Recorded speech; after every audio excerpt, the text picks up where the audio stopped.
If there is one thing that I think is holding most men back from quitting lust altogether, watching filth and pornography on their phones, or scrolling through scantily clad women on social media, it's this.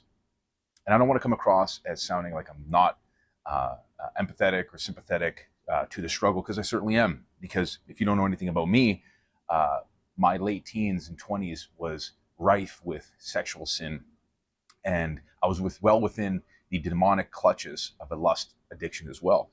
I fornicated, I self-abused regularly, and in fact, just as full disclosure, so you guys, we're on the same page, I had crippling erectile dysfunction as well, and I was prescribed medication early on. In fact, in my late teens, and this plagued me all throughout my 20s because I thought this was something that most men had to do. I was plagued with a sort of a red pill mindset. I bought into that and was on the carousel, if you will, of sexual sin and casual hooking up.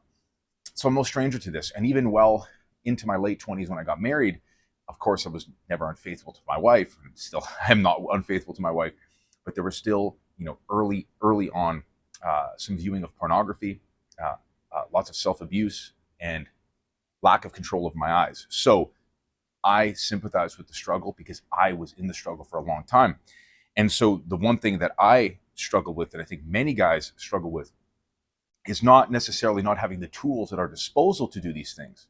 It's this simple thing: not wanting to give it up. Now, I can also relate this to my struggle with alcohol, because time and time again, I tried to quit by my own power, but within me, I didn't care enough about quitting.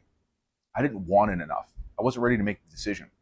So I was trying to overcompensate with other things, trying to fill it with a different hobby or this or that. But really deep down, the desire to change wasn't high enough yet. I wasn't ready to make the decision.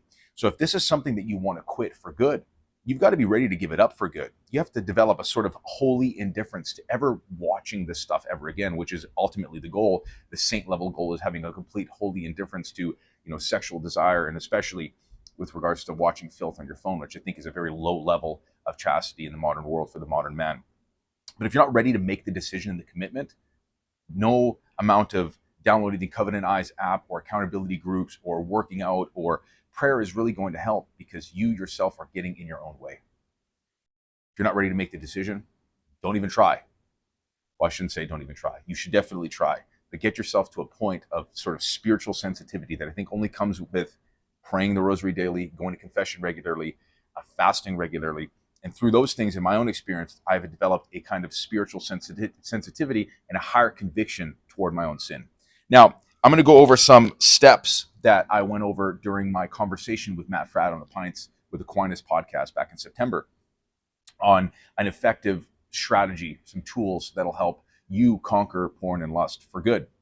And so, number one, this goes without saying, I just mentioned this as well, Catholic men, get yourself to confession first.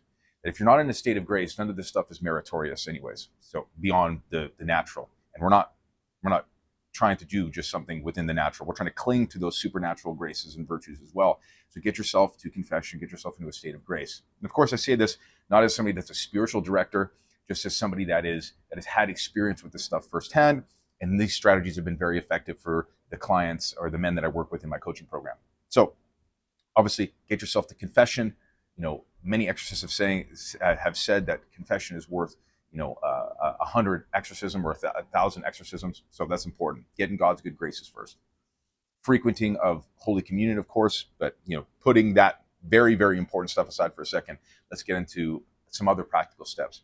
Number one, in order to develop chastity, it's important that we emulate somebody that is very chaste and ask for their intercession. So that is Saint Joseph, beloved Saint Joseph, Jesus Christ's earthly stepfather. So a 33-day consecration to Saint Joseph. I will link the one that I've recommended to the guys in my program below. And so again, this is asking, and I think Saint Joseph doesn't get enough love, right? We talk about Jesus Christ, of course, the Blessed Mother, and then Saint Joseph is kind of, off in the background, at least from anecdotally from my observation. So doing this consecration and emulating the most chaste man to ever live, other than our Lord, let's say non-divine man to ever live, is incredibly important. And I think in order to kickstart this in a way that's very productive, and again, talking about spiritual sensitivity, is starting it off with a 24-hour fast.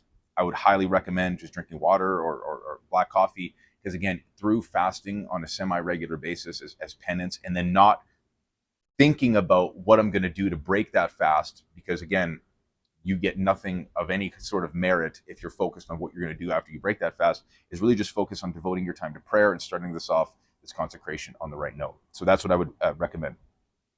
The next thing would be a daily rosary.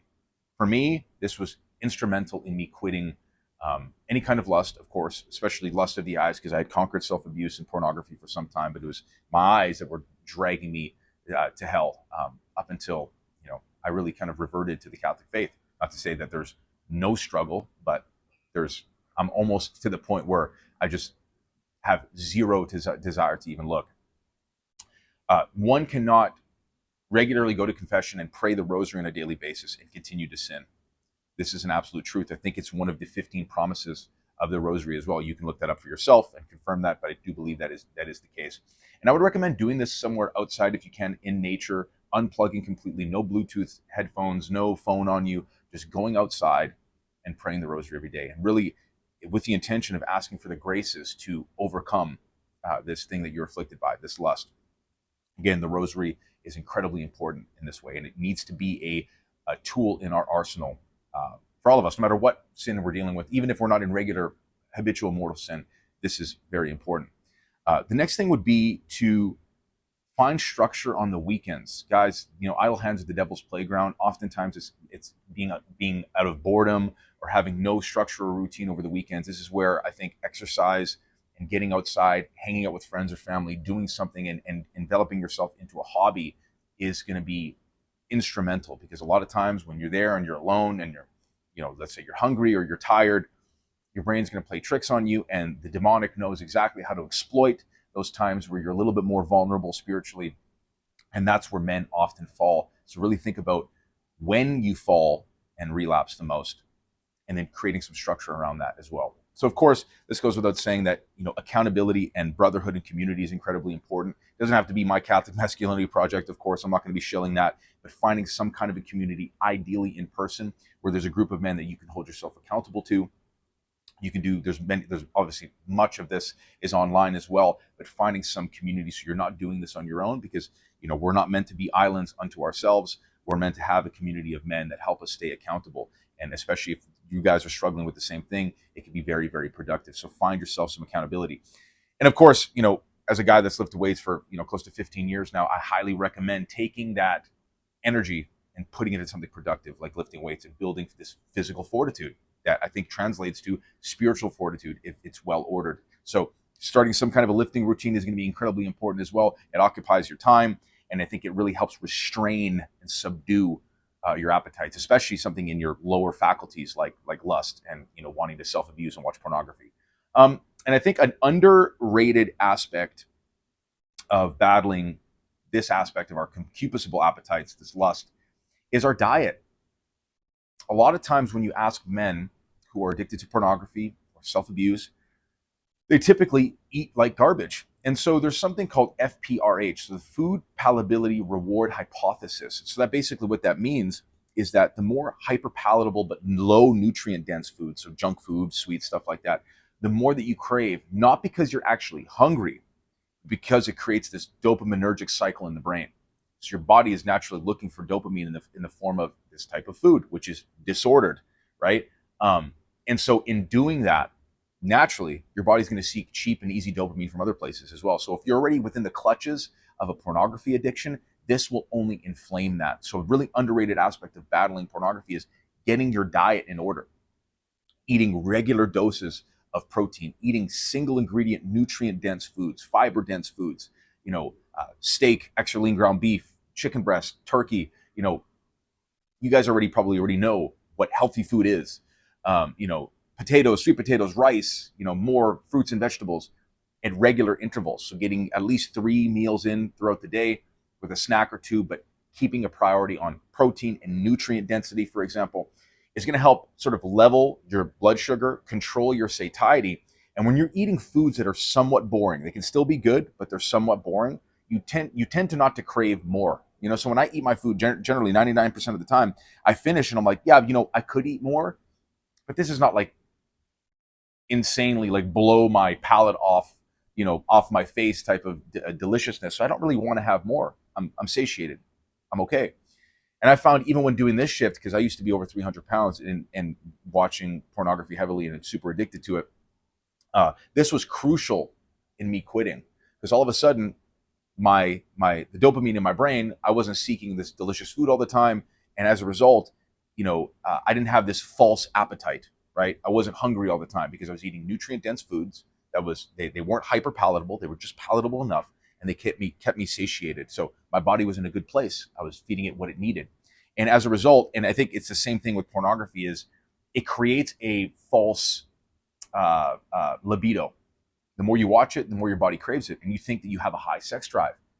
Guys, a high sex drive that distracts you all the time is a psyop, much like self-abusing for prostate health. Like, just don't pay attention to this secular, modern sexual degenerate garbage, because it's meant to keep you in the clutches of sexual sin. Because once we destroy chastity in men, the society follows. This is why it is so important that we beat this drum of banning pornography, quitting pornography, getting control over our lust, getting control over the custody of our eyes, and maintaining chastity and emulating these great saints that were chaste is important to winning the culture back for Christendom. So there is definitely, kind of going back to my old point, a false sex drive that comes with watching pornography. Just like there's a false hunger that comes from eating crappy food all the time. You just crave it more because you've opened up this dopaminergic pathway in your brain. So anyways, I could rant on this forever. I think those are some awesome concrete steps that if most men followed to a T, they would be able to quit this for good, and we'd all be more virtuous as a result as well, because this is, I think, the modern battlefield for most men. It's absolute chaos out there. We're in unprecedented times in terms of scantily clad women being everywhere, pornography being so accessible. But remember to cling to the graces that God gives us to overcome, because they're right there. We just need to cooperate with that grace. That's it. So guys, like, comment, subscribe. I hope this was valuable to you. Please send me a message or leave a comment down below if it was. And if you're a man looking for more one-to-one support with regards to your fitness or overcoming lust and pornography, I do have a couple spots left in my mentorship program, which I will leave a link to below as well. But that's it. Deus Volt, and glory to Jesus Christ.